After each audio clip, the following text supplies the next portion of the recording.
പോകരുത്. എനിക്ക് പറയാനുള്ളത് കൂടി കേൾക്കണം. എന്നോട് എന്തെങ്കിലും പറയാൻ ഇത്രയും സമയം ആലോചിക്കേണ്ടി വന്നെങ്കിൽ ഇനി പറയാൻ പോകുന്നത് കള്ളമാണെന്ന് എനിക്കറിയാം. അതുകൊണ്ട് എനിക്കത് കേൾക്കണ്ട. അമ്മേ, അമ്മ ശരവണനോട് പറഞ്ഞതൊക്കെ ഞാൻ കേട്ടു. അമ്മയ്ക്ക് തോന്നുന്നുണ്ടോ അമ്മയുടെ സ്നേഹത്തിൽ നിന്ന് അകന്നു പോകാൻ എനിക്ക് കഴിയുമെന്ന്? എപ്പോഴെങ്കിലും ഒരു വലിയ ആഗ്രഹം അമ്മയോട് ഈ മോള് പറഞ്ഞു കേട്ടിട്ടുണ്ടോ? എന്തെങ്കിലും കണ്ട് കൊതിച്ചിട്ടുണ്ടോ?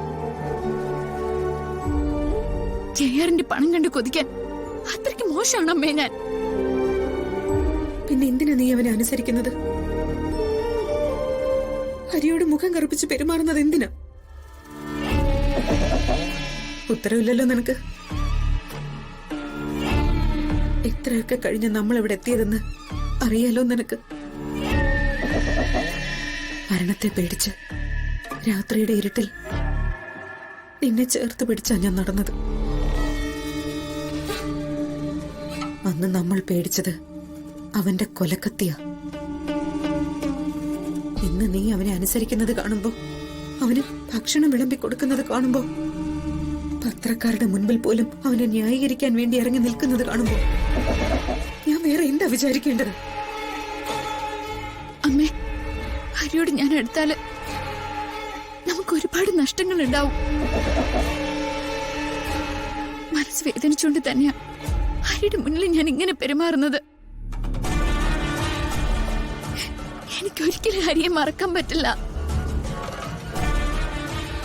ജീവിച്ചു എന്ന് എനിക്ക് തോന്നിയിട്ടുള്ളത് ഹരിയുടെ കൂടെയുള്ള കുറച്ച് ദിവസങ്ങൾ മാത്രം. എന്റെ മരണത്തിനെ പേടിച്ച് ഞാൻ ഒരു തീരുമാനം എടുക്കില്ല.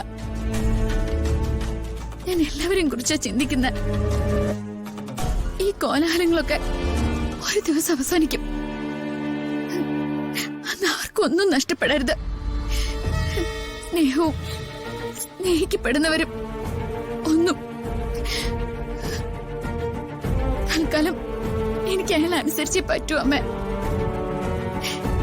എന്റെ ഹരിയെ രക്ഷിക്കാൻ അല്ലാതെ വേറൊരു മാർഗവും എന്റെ മുന്നിൽ ഇല്ലാത്തതുകൊണ്ടാ.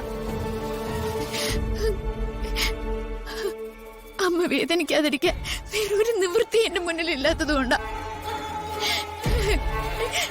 അമ്മ എന്നോട് പോർക്ക്.